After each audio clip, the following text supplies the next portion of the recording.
All right, let's get right into it. We're going to talk about something that's absolutely fundamental to modern medicine, but also fiercely debated. And no, it's not some new wonder drug or a high-tech medical device. It's water. But believe me, this is not just any water. This is what's known as water for injection, or WFI for short. Think about it. It's the ultra-pure base for pretty much everything from vaccines to cancer treatments. The standards for this stuff are unbelievably strict because even the tiniest impurity, any little microbe, could be a disaster for a patient. So yeah, the stakes are about as high as they get. And for the longest time, for decades, the entire pharmaceutical world had this one single ironclad rule. If you wanted water pure enough to be WFI, you had one option. You had to boil it. You boil the water, capture the steam, and that's it. It's a process called distillation.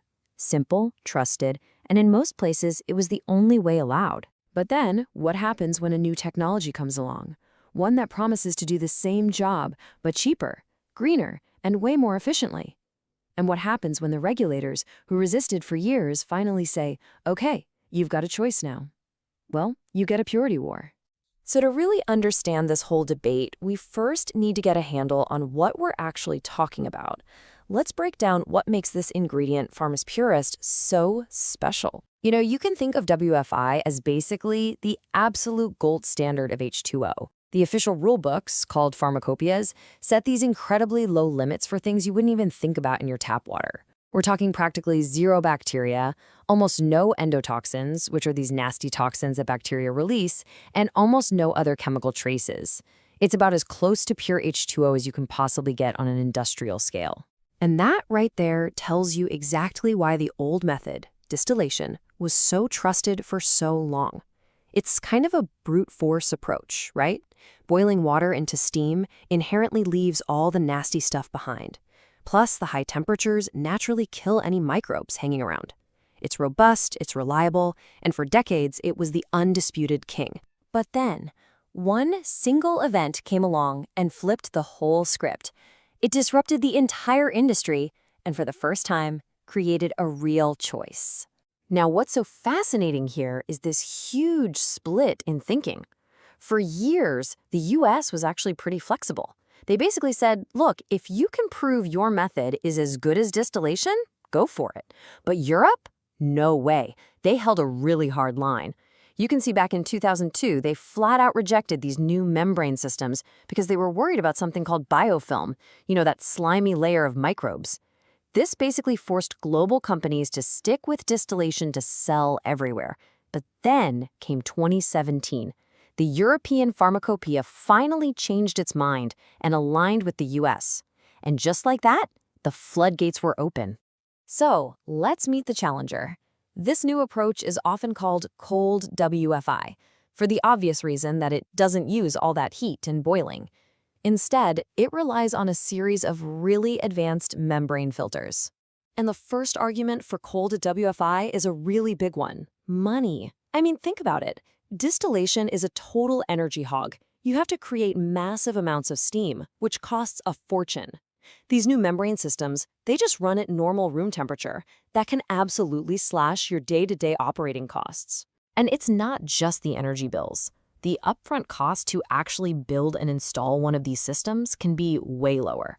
You're not dealing with all that heavy-duty, high-pressure equipment needed for distillation. So the initial investment is a lot easier to swallow.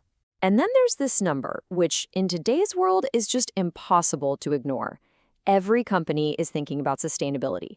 Switching from a process that's often burning natural gas to an all-electric system, that is a huge win for reducing your carbon footprint. It's a massive deal. So how does this whole thing actually work? Well, it's like a multi-stage assault on impurities.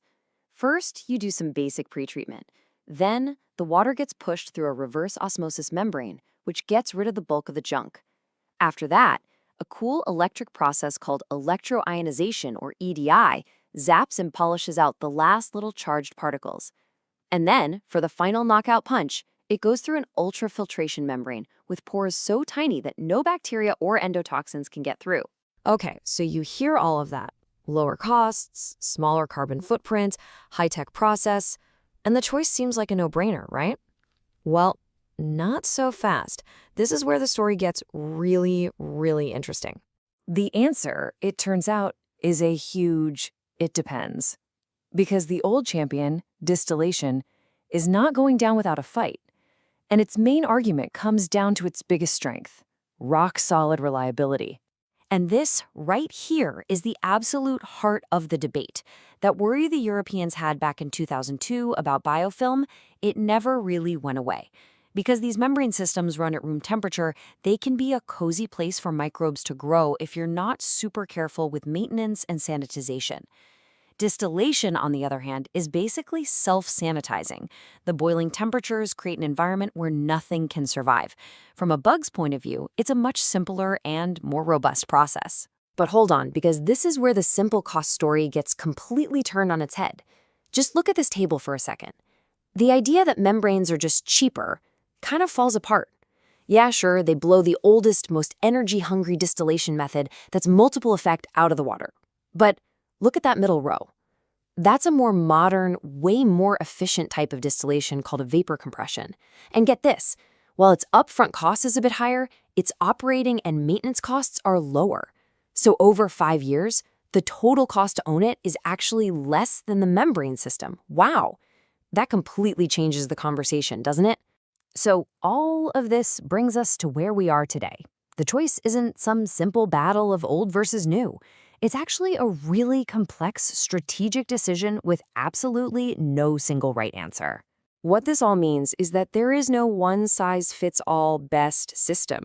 The right choice completely depends on your specific situation. You have to ask a ton of questions. What's the quality of the water coming into our plant? How much WFI do we need during our busiest times? Are we comfortable with the strict maintenance for membranes, or do we prefer the higher energy cost of distillation? Are we trying to sell our drugs in a market like China, which, by the way, still requires distillation? All of these factors have to be weighed against each other. And that, really, is the biggest takeaway here. That huge rule change in 2017 wasn't about crowning a new king. It was about giving drug manufacturers the freedom to look at their own needs, their own budgets, their own goals, and make a smart, strategic choice between two very different but very capable technologies. The purity war didn't end with a clear winner. It ended with a truce. So it kind of leaves you with this one last thought to chew on. We spend so much time and energy focusing on the complex drugs, the amazing molecules that cure diseases. But maybe, just maybe, one of the biggest innovations shaping the future of medicine isn't in the drug itself, but in how we make its simplest and most important ingredient.